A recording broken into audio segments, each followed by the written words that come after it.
E hoje a gente está inaugurando um quadro novo aqui que chama Em Busca da Via Láctea.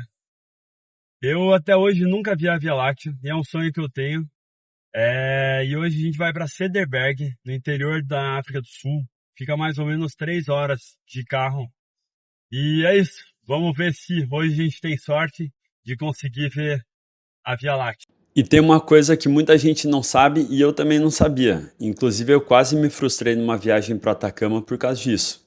Porque não basta ir para o lugar certo, você também precisa ir na janela certa conforme a lua. Pensa comigo, imagina que você está numa estrada à noite e você está conseguindo enxergar um posto de gasolina a 500 metros de distância. Mas de repente vira um carro em sentido contrário com luz alta e você só vai enxergar esse carro e a luz dele te atrapalha para enxergar o posto, certo? E é a mesma coisa também com a lua. Quando ela está cheia, ela vira um holofote gigante no céu, iluminando tudo. Então, como que você vai enxergar a Via Láctea que está atrás dela, sendo que ela que está iluminando tudo? Então, perto da lua cheia fica praticamente impossível ver ela.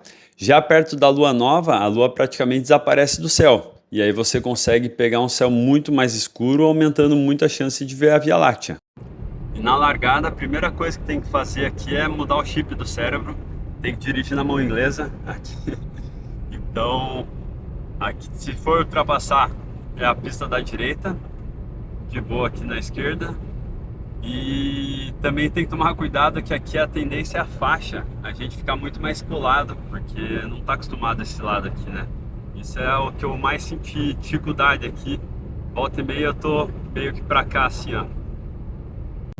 Agora é só seguir viagem rumo a Cederberg. E quanto mais eu me afastava da cidade, mais a paisagem começava a mudar. E uma coisa que me chamou a atenção no caminho eram esses recuos na estrada.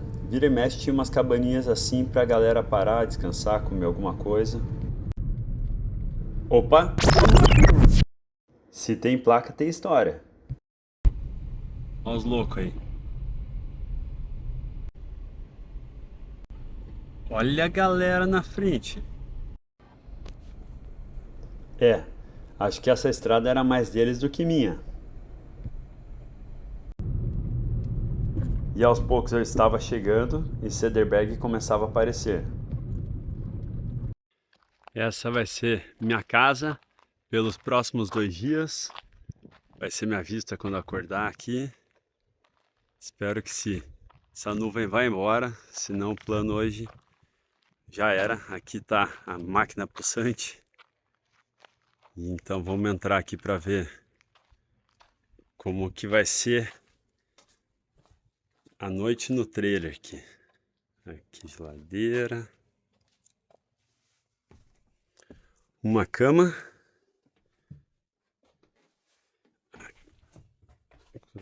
grande cozinha, tem um frigobarzinho aqui também e mais uma cama. Dá para dormir cada dia em uma. E como ainda tinha sol, resolvi explorar um pouco a região. Eu fiquei sabendo que tinha uma cachoeira aqui perto, então bora lá.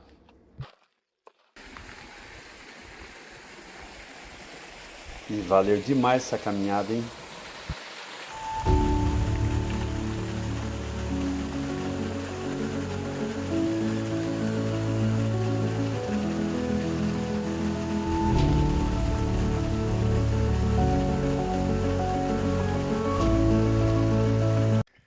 E eu já tô vazando desse lugar, apesar de tava legal ali, mas tô sozinho, não tem ninguém lá, então não gosto de ficar vacilando, principalmente em lugar assim, sabe Deus o que pode acontecer. Então, antes que o sol se ponha, vamos partir. Olha a vibe desse lugar aqui, sinuquinha, aí coisa pra fazer comida, área de lazer. Aqui a indicação do lugar ali. E pelo jeito, acho que só vai ter eu aqui hoje, viu? Que o meu era o único arrumado ali, tinha uma toalha, florzinha pra fora. E só paredão em volta. É, pelo jeito apareceu uma companhia pra mim aqui. e quando o sol se pôs, elas começaram a aparecer. Olha, o céu estava muito bonito, mas a missão ainda não tinha dado certo. No dia seguinte, era hora de explorar mais a região. Eu estava indo ver umas pinturas rupestres milenares, mas no caminho, dá uma olhada nesse visual.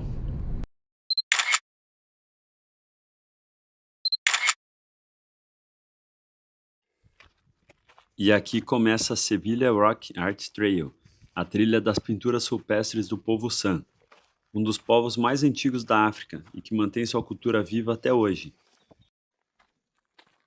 Você vai andando e ao longo da trilha vão aparecendo vários pontos com pinturas rupestres.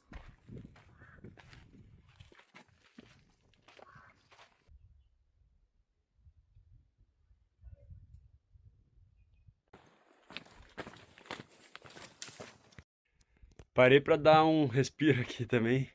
Além de olhar essa aqui, que é o número 2. Meu Deus, que calor. Tá 32, 33 graus, sei lá quanto que tá. E sensação térmica de 68, acho que tá muito quente. Vou dar uma respirada e vamos lá.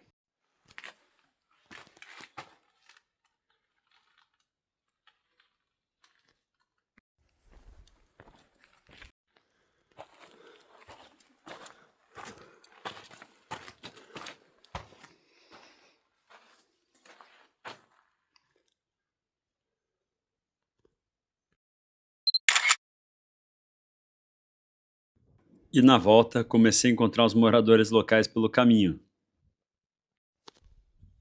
Esses malacos só estão de olho em mim.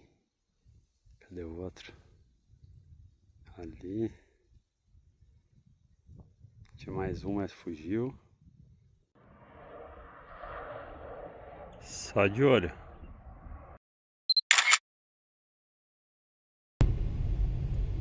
Depois de horas no calor, hora de voltar para a base. E depois da trilha, achei o lugar perfeito para desacelerar.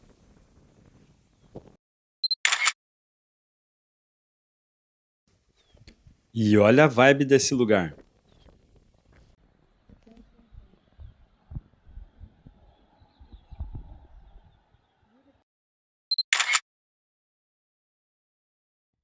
Só que quando começou a escurecer, São Pedro começou com a palhaçada, e já que estava tudo nublado, eu preferi dormir e acordar no meio da madrugada para ver se melhorava.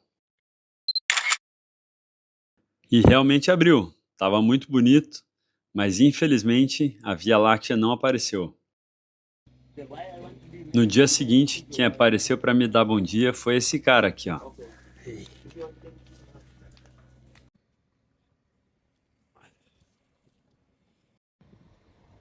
Era hora de ir embora, mas ainda tinha esse visual para apreciar. Olha que efeito massa. Parece que tá escorrendo da pedra. E a primeira missão em busca da Via Láctea não foi bem sucedida. Eu vi um céu bem estrelado ontem, mas a missão era ver Via Láctea. E você vê como a natureza é imprevisível, né? Eu me cerquei dos fatores que me cabiam. Um dia antes da lua nova, na lua nova, que são os melhores, escolhi um lugar que era possível, que já tem várias fotos, tudo, que de o pessoal ver a Via Láctea, mas São Pedro garoteou e jogou um sol de 35 graus enquanto fazia a trilha de tarde, com céu azul, sem uma nuvem, mas de noite daí deu uma nublada bem forte até eu ir dormir, e depois quando eu acordei no meio da madruga, 2 da manhã, assim, eu vi bastante estrela, tava bonito, mas bem longe de ver Via Láctea, nebulosa ou qualquer coisa parecida. Mas tudo bem, vamos para as próximas expedições. E agora seguir para Langeban.